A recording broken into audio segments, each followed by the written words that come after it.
ସକାଳର ଜଳଖିଆ ଅତି କମ୍ ସମୟ ଭିତରେ ତିଆରି ହେବ ଆଉ ଟେଷ୍ଟି ସହିତ ହେଲ୍ଦି ମଧ୍ୟ ରହିବ।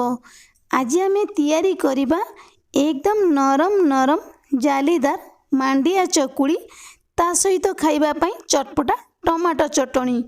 ଏମିତି ବି ୟାକୁ ବନେଇବା ଅତି ସହଜ ଆଉ ଖାଇବା ପାଇଁ ଏତେ ସୁଆଦିଆ ଲାଗିବ କି ଛୁଆଠାରୁ ବଡ଼ ସମସ୍ତଙ୍କୁ ପସନ୍ଦ ଆସିବ। ତେଣୁ ଭିଡ଼ିଓଟିକି ସମ୍ପୂର୍ଣ୍ଣ ଦେଖନ୍ତୁ। ଭଲ ଲାଗିଲେ ଲାଇକ୍ କରିବେ, ସେୟାର କରିବେ ଓ ଚ୍ୟାନେଲରେ ନୂଆ ଥିଲେ ସବସ୍କ୍ରାଇବ୍ କରିବା ପାଇଁ ବିଲକୁଲ ଭୁଲିବେନି। ନମସ୍କାର, ମାମା କିଚେନ୍ ଓଡ଼ିଆକୁ ଆପଣମାନଙ୍କୁ ଅନେକ ଅନେକ ସ୍ୱାଗତ। ଏହି ମାଣ୍ଡିଆ ଚକୁଳି ପାଇଁ ପ୍ରଥମେ ଆମକୁ ଦରକାର ସୁଜି। ଏଠି ମୁଁ 1 କପ୍ ସୁଜି ଦେଲି। ପତଳା ବାଲା ସୁଜି, ମୋଟା ଦାନା ବାଲା ସୁଜି ମଧ୍ୟ ନେଇପାରିବେ। ସେଇ ସେମ୍ କପ୍ରେ ମାପିକି ଆମେ ଦେଇଦେବା 1 କପ୍ ଫ୍ରେଶ୍ ଦହି। ଖଟା ଦହି ବିଲକୁଲ ବି ନେବେନି। ଖଟା ଦହି ଦେଲେ ମାଣ୍ଡିଆ ଚକୁଳି ଆମର ଖାଇବା ପାଇଁ ଭଲ ଲାଗିବନି। ସେଥିରେ ଆମେ ଦେଇଦେବା 1 କପ୍ ପାଣି। ୟାକୁ ଆମେ ଭଲ ଭାବରେ ଗୋଳେଇ ନେଇଯିବା।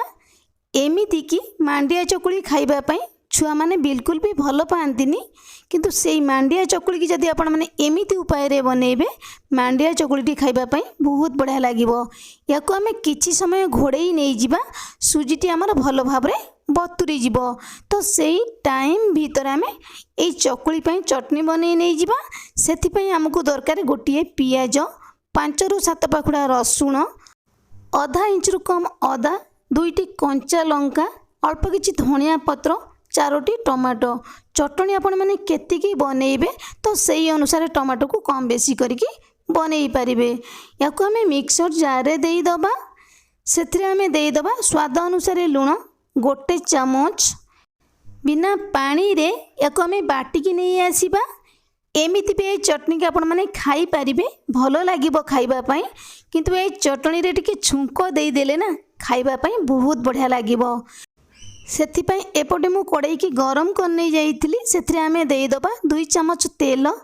ତେଲ ଗରମ ହୋଇଗଲା ପରେ ଆମେ ଦେଇଦେବା ଅଧା ଚାମଚ ସୋରିଷ, ଅଧା ଚାମଚ ଜିରା।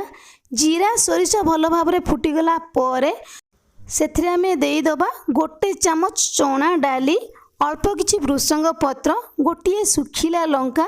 ଏଇ ଛୁଙ୍କକୁ ଆମେ କିଛି ସମୟ ଭାଜି ନେଇଯିବା। ତାପରେ ଆମେ ଦେଇଦେବା 2 ଚୁଟକି ହେଙ୍ଗୁ। ହେଙ୍ଗୁ ଦେଲେ ଚଟଣିର ବାସ୍ନା ବହୁତ ବଢ଼ିଆ ଆସିବ। ଏବେ ଆମର ଛୁଙ୍କ ହେଇ ଆସିଲାଣି। ଆମେ ବାଟିକି ରଖିଥିବା ଟମାଟୋ ଚଟଣିକି ଦେଇଦେବା। ଗ୍ୟାସର ଫ୍ଲେମ୍କୁ ମିଡ଼ିୟମ୍ ରଖିକି ଏଇ ଚଟଣିକି ଆମେ କିଛି ସମୟ ଗୋଳେଇ ନେଇଯିବା, ଯାହାକି ଚଟଣିରେ ଆମର କଞ୍ଚା ବାସ୍ନା ପଳେଇଯିବ। ଟମାଟୋ ଚଟଣି ଖାଇବା ପାଇଁ ଭଲ ଲାଗିବ। ଯଦି ଆପଣମାନଙ୍କୁ କଞ୍ଚା ଟମାଟୋ ଚଟଣି ପସନ୍ଦ, ତାହେଲେ ସାଙ୍ଗେ ସାଙ୍ଗେ ଆପଣମାନେ ଚଟଣି ବନେଇକି ସାଙ୍ଗେ ସାଙ୍ଗେ ଖାଇପାରିବେ। କିନ୍ତୁ ରଖିଲେ ଚଟଣି ଖାଇବା ପାଇଁ ବିଲକୁଲ ବି ଭଲ ଲାଗିବନି। ଯଦି ଏମିତି ଉପାୟରେ ଆପଣମାନେ ଟମାଟୋ ଚଟଣି ବନେଇବେ, ତାହେଲେ 4ରୁ 5 ଦିନ ପର୍ଯ୍ୟନ୍ତ ରଖିକି ଖାଇପାରିବେ, କିଛି ବି ଖରାପ ହେବନି। ଏବେ ଆମର ଟମାଟୋ ଚଟଣି ରେଡ଼ି। ଏପଟେ ଆମେ ଦେଖିବା ସୁଜିଟି ଆମର ଭଲ ଭାବରେ ବତୁରିଛି କି ନାହିଁ। ଆମେ ଘୋଡ଼ଣିକି ବାହାର କରି ନେଇଯିବା। ସୁଜି ଆମର ଭଲ ଭାବରେ ବତୁରି ଯାଇଛି। ୟାକୁ ଆମେ ମିକ୍ସର ଜାରରେ ଦେଇଦେବା। ସେମ୍ ବାଉଲରେ ଆମେ ଅଳ୍ପ କିଛି ପାଣି ଦେଇଦେବା, 2ରୁ 3 ବଡ଼ ଚାମଚ। ତାପରେ ଆମେ କ'ଣ କରିବା ନା, ଯେଉଁ କପ୍ରେ ଆମେ ମାପିକି ନେଇଥିଲେ ଦହି ସୁଜି, ତ ସେଇ ସେମ୍ କପ୍ରେ ଆମେ ମାପିକି ନେଇଯିବା ମାଣ୍ଡିଆ ଚୁନା। ଏଠି ମୁଁ 2 କପ୍ ଦେଲି। 2 କପ୍ ଜାଗାରେ ଆପଣମାନେ 1.5 କପ୍ ଦେଇପାରିବେ, ନହେଲେ ନାହିଁ 1 କପ୍ ମଧ୍ୟ ଦେଇପାରିବେ। ସେଥିରେ ଆମେ ଦେଇଦେବା ଅଧା କପ୍ ପାଣି। ଆମେ ଅଧିକ ପାଣି ଦେବାନି, ଯଦି ଆମକୁ ଦରକାର ପଡ଼ିବ ଆମେ ପରେ ପାଣି ଦେବା। ତା ସହିତ ଆମେ ଦେଇଦେବା 1 ଚାମଚ ଲୁଣ। ଏବେ ଆମେ ୟାକୁ ଚିକଣ କରିକି ବାଟିକି ନେଇ ଆସିବା। ଏପଟେ ଗୋଟେ ବଡ଼ ବାଉଲରେ ଆମେ ଦେଇଦେବା। ଯେତିକି ପାଣି ଆମେ ଦେଇଥିଲେ ସେତିକି ପାଣିରେ ବ୍ୟାଟର ଆମର ରେଡ଼ି। ନା ଏଇ ବ୍ୟାଟର ଆମର ଅଧିକ ପତଳା ଅଛି ନା ବହଳିଆ ଅଛି, ତେଣୁକରି ଆମେ ଅଧିକ ପାଣି ଏକା ସହିତ ଦେବାନି। ଏମିତି ଯଦି ବ୍ୟାଟର ଆମର ବହଳିଆ ରହିବ, ତାହେଲେ ପରେ ଆଉ ପାଣି ଆମେ ଦେଇପାରିବା। ଯଦି ପତଳା ହେଇଯିବ, ପୁଣି ଆମେ ଆଉ ମାଣ୍ଡିଆ ଚୁନା ଦେବା, ଯାହାକି ଚକୁଳି ଖାଇବା ପାଇଁ ବିଲକୁଲ ବି ଭଲ ଲାଗିବନି। ଏଇ ମାଣ୍ଡିଆ ଚକୁଳିକି ଆମେ ସାଙ୍ଗେ ସାଙ୍ଗେ ବନେଇବା, ତ ସେଥିପାଇଁ ଆମେ ଦେଇଦେବା ଅଧା ଛୋଟ ଚାମଚ ମିଠା ସୋଢ଼ା ବା ଖାଇବା ସୋଢ଼ା। ଏହା ଜାଗାରେ ଆପଣମାନେ ଇନୋ ମଧ୍ୟ ଅଧା ଚାମଚ ଦେଇପାରିବେ। ଭଲ ଭାବରେ ୟାକୁ ଆମେ ଗୋଳେଇ ନେଇଯିବା। ଯଦି ଆପଣମାନଙ୍କ ପାଖରେ ଅଧିକ ସମୟ ଅଛି ତାହେଲେ ଏଇ ମାଣ୍ଡିଆ ବ୍ୟାଟରକୁ ଆପଣମାନେ କ'ଣ କରିବେ ନା 1 ଘଣ୍ଟାରୁ 2 ଘଣ୍ଟା ପାଇଁ ଛାଡ଼ିଦେବେ। ମାଣ୍ଡିଆ ଚକୁଳି ଆମର ଭଲ ଭାବରେ ଫୁଲିବ। ଆମକୁ ଆଉ ଇନୋ କି ସୋଡ଼ା ଦେବା ପାଇଁ ପଡ଼ିବନି। ତ ସେଇ ଟାଇମ୍ ଭିତରେ ଏପଟେ ମୁଁ ତାୱାକୁ ଗରମ କରି ନେଇ ଯାଇଥିଲି। ସେଥିରେ ଆମେ ଦେଇଦେବା 2 ରୁ 3 ଡ୍ରପ୍ସ ତେଲ। ଅଧିକ ତେଲ ଆମେ ବିଲକୁଲ ବି ଦେବାନି। ଏଇ ତେଲକୁ ଆମେ ଭଲ ଭାବରେ ପୋଛି ନେଇଯିବା। ତାପରେ ଆମେ 1 ଡଙ୍କି ବ୍ୟାଟରକୁ ଦେଇଦେବା।